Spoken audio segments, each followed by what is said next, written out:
as for Marvel and Creed star Jonathan Majors, there's more fallout with news that additional alleged victims are coming forward. Variety reports multiple women are cooperating with the Manhattan DA. I'm coming for everything. You threatening me?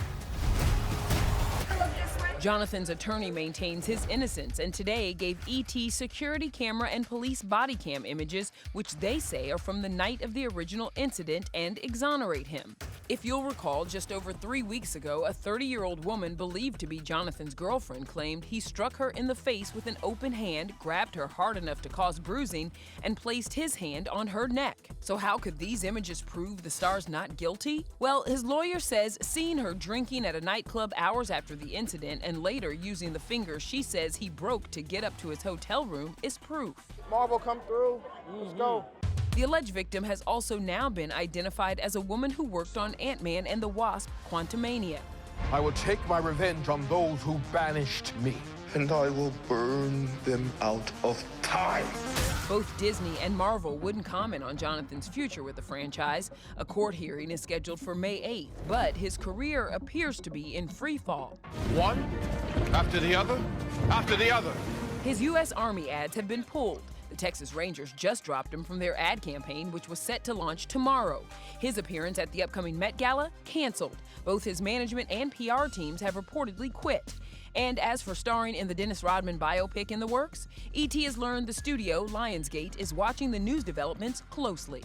Dennis, I'm coming for you.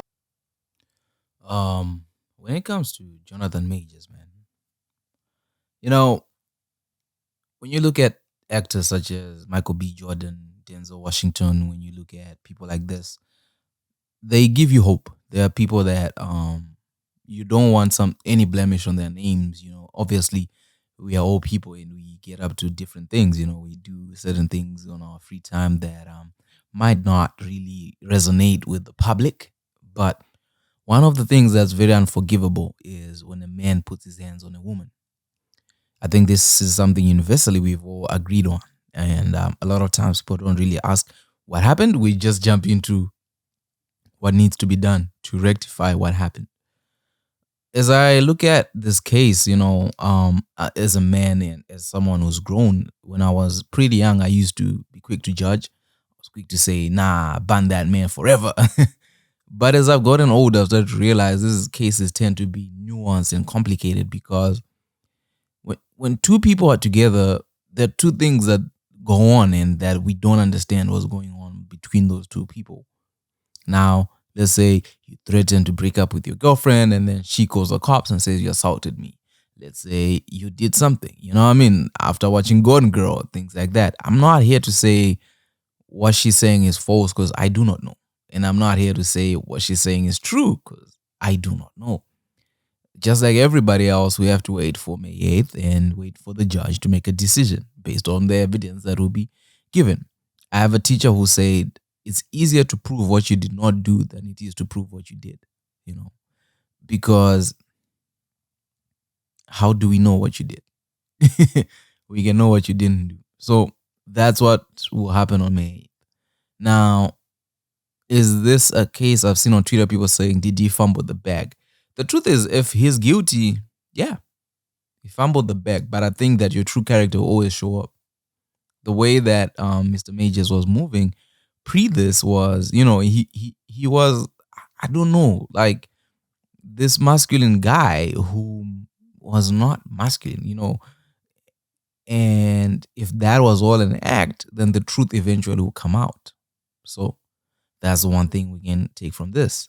On the second half is we've seen cases like this or false allegations because especially as you get older and especially if you're not married, relationships tend to be weird. Weird things tend to happen. People false accusations, you know, you go through these experiences.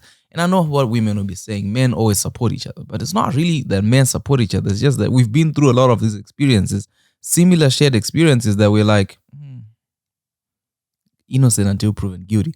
And it gets to a point where you're like, nah, I'm not going to believe it until it's proven. Because we saw what happened with Johnny Depp. You know, we've seen these cases happen.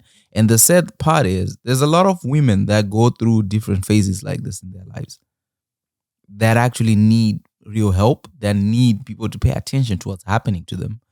And what ends up happening is people start thinking you're just crying wolf when you're not, which is a big problem. And a lot of women do cry wolf over cases that destroy people's careers. It's very difficult, for Mr. Majors to recover from this if it's false. And it's almost impossible if it's true. Now, we are all hoping it's false. And not false in the sense that, what she's saying is not true and it happened to her. But we are hoping for her sake and his sake that she never had to feel abuse at the hands of this man. Because that's just traumatic for everybody involved. It's disappointing for me as a black man looking at another black man. It's very disheartening and disappointing. And you know how this world sees us, but also it's just disappointing from just wanting to see a brother succeed. And, people compare him to Ezra Mills, who does The Flash, who did some heinous, weird things on video. But I think that at a certain point for us as black people, our job is not really to compare ourselves with, like, look at how you treat us versus how you treat him. Because that's just how the world treats us. We've gotten to a point where you're like, man, man, come on. So I really hope that none of this is true and that he's innocent and that his career keeps moving forward. Because it's always good when there's more people doing the same thing, right? It's always good when more people get to work and we're not only left with the same actors. I think that what Jonathan Majors has presented in the past 2-3 years has been something different. When he was in Loki, like, oh, who's this actor? It's a different face. So I really hope that this doesn't destroy his career. But the fact that his management dropped him, his publicists dropped him, it makes you be like, these are the type of people who don't leave, because these people know they can milk every single dollar you have until you're done. And if those are the first people to jump off, it's like, let's wait and see. So I really hope this is false allegations. I really hope that they have proper evidence. And I hope that, the other thing that you never want is for the case to end on a technical. Then you're like, may justice be served. If the man is guilty, may, he receive his due. If he's innocent, it's another lady who cried wolf.